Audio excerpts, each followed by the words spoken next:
بکر آل بیت کا امام بھی ہے، ابو بکر ازہد و زاہد بھی ہے، اور لیکن ہمارے خطیب حضرات، مولوی حضرات لوگوں کی آنکھوں میں دھول جھونکتے ہیں اپنی اونچی آواز کر کے، اس طور پر دھول جھونکتے ہیں کہ لوگوں کو سمجھ ہی کچھ نہیں آتا، مسمرائزم کرتے ہیں کہ لوگ خاموش ہو جاتے، لوگ کہتے ہیں اچھا حضرت ابو بکر تو وہ ہیں کہ جو مولا علی کے بھی امام ہیں۔ تو اب تمہیں ثابت کرنا ہوگا، اور میں جو آگے جو بات کہنے جا رہا ہوں، اگر آپ اس چیز کو مانتے ہو تو خدا کی قسم عوام اگر آپ سے تم سے یہ پوچھنے لگ جائے نا، اور یہ روایت تمہارے سامنے بیان ہو جائے عوام کے سامنے، تو پھر مولوی حضرات کو پتہ نہیں کیا یہ کیا جواب دیں گے۔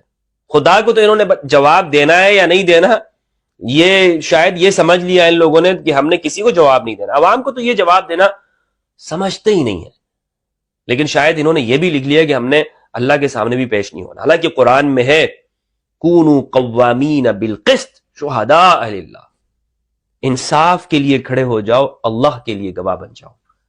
تو اللہ کے لیے گواہ بنے، اپنے فرقے کے لیے گواہ نہ بنے۔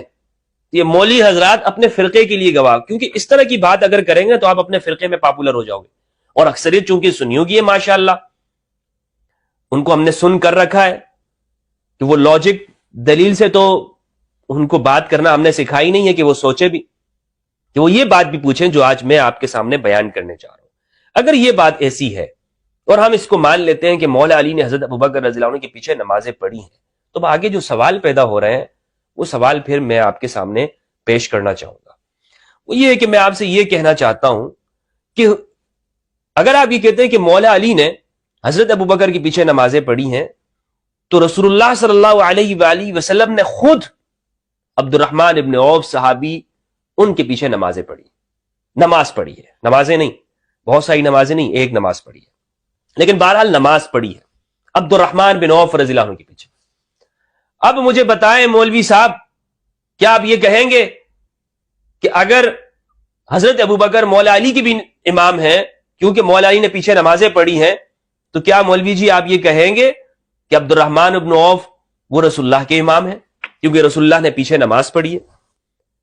اس طرح تو آپ کی منطق کے اعتبار سے عبد الرحمن ابن عوف امام الانبیاء ہوئے علیہ باللہ۔ یہ جملہ آپ کہیں تاکہ پھر آپ کے اوپر پھر لگے، یہ جملہ آپ کہہ کے دکھائیں کہ عبد الرحمن ابن عوف کے پیچھے چونکہ رسول اللہ نے نماز پڑھی ہے صلی اللہ علیہ وآلہ وسلم فداہ ابی و امی، اگر آپ یہ کہتے ہیں تو پھر اس کا مطلب یہ کہ عبد الرحمن ابن عوف وہ زیادہ افضل ہوئے، وہ زیادہ افضل ہوئے رسول اللہ صلی اللہ علیہ وآلہ وسلم سے بھی، کیونکہ حضور نے ان کے پیچھے نماز پڑھ لی۔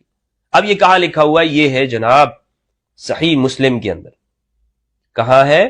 صحیح مسلم، اور کہتے ہیں صحیح مسلم کی تمام روایات صحیح ہیں۔ صحیح مسلم کی حدیث ہے 952، نماز کے احکام و مسائل کے اندر ہے، اور آپ یہ کسی بھی ویب سائٹ پہ بھی دیکھ سکتے ہیں، یا جو ایپس ہیں اس میں آپ دیکھ سکتے ہیں صحیح مسلم کی روایت۔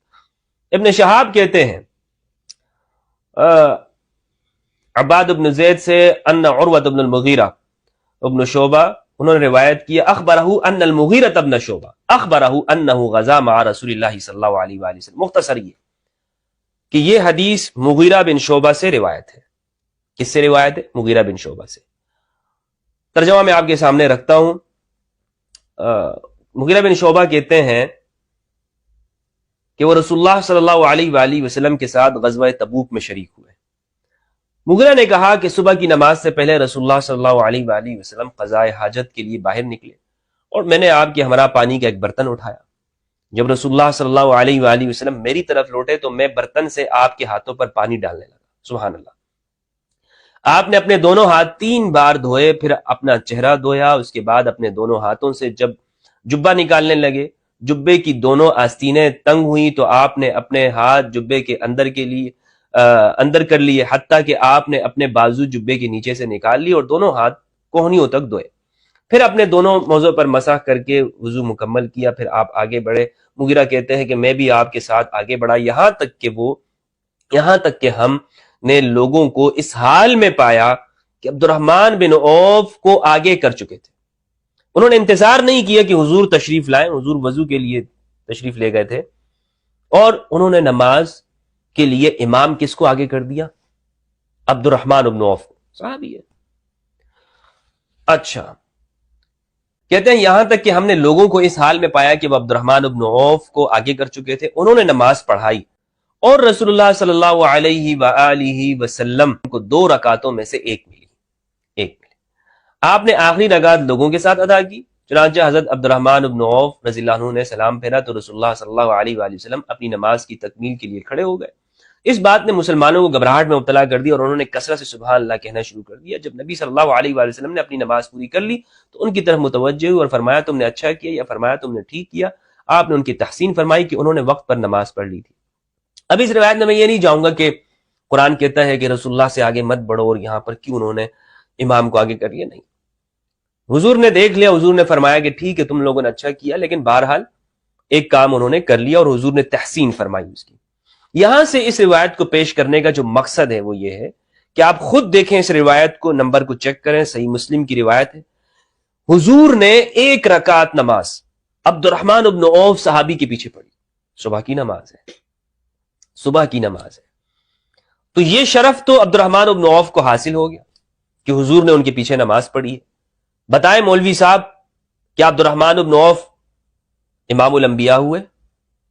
امام نبیوں کے امام اور خاتم النبی محمد رسول اللہ صلی اللہ علیہ وآلہ وسلم، تمام انبیاء سے افضل، سب کے امام. اور ان کے امام کون؟ عبد الرحمن بن عوف. حدیث سے ثابت ہے. تو کیا ہم یہ کہیں الیاذ باللہ آپ کی منطق کے مطابق کہ اس طرح عبد الرحمن بن عوف کے وہ بھی امام ہوئے حضور کے؟ نہیں کہہ سکتے. آپ کہہ کے تو دکھائیں، کہہ کے تو دکھائیں. آپ پھر آپ کو ممبر سے عوام اتارتی یا نہیں اتارتی؟ تو یہ جو بات آپ کر رہے ہیں نا، یہاں پر تو ایک بات ثابت ہے کہ رسول اللہ نے عبد الرحمن بن عوف کے پیچھے نماز پڑھی ہے، لیکن یہ تو آپ ثابت نہیں کر سکتے کہ مولا علی نے نماز پڑھی ہے. لیکن اگر پڑھ بھی لی ہے تو کیا اس سے یہ امام کی افضلیت ثابت ہوتی ہے؟ ہرگز آپ ثابت نہیں کر سکتے. اس وجہ سے بھی نہیں کر سکتے کیونکہ سنن ابو داؤد، سنن کبریٰ البیہقی اس کی روایت ہے. حضور صلی اللہ علیہ وآلہ وسلم نے فرمایا صلو خلف کل بر و فاجر، ہر بر اور فاجر کے پیچھے نماز پڑھو. اور فرمایا وصلوا علی کل بر و فاجر، اور ہر بر اور فاجر کے اوپر بھی نماز پڑھو، یعنی اس کی نماز جنازہ.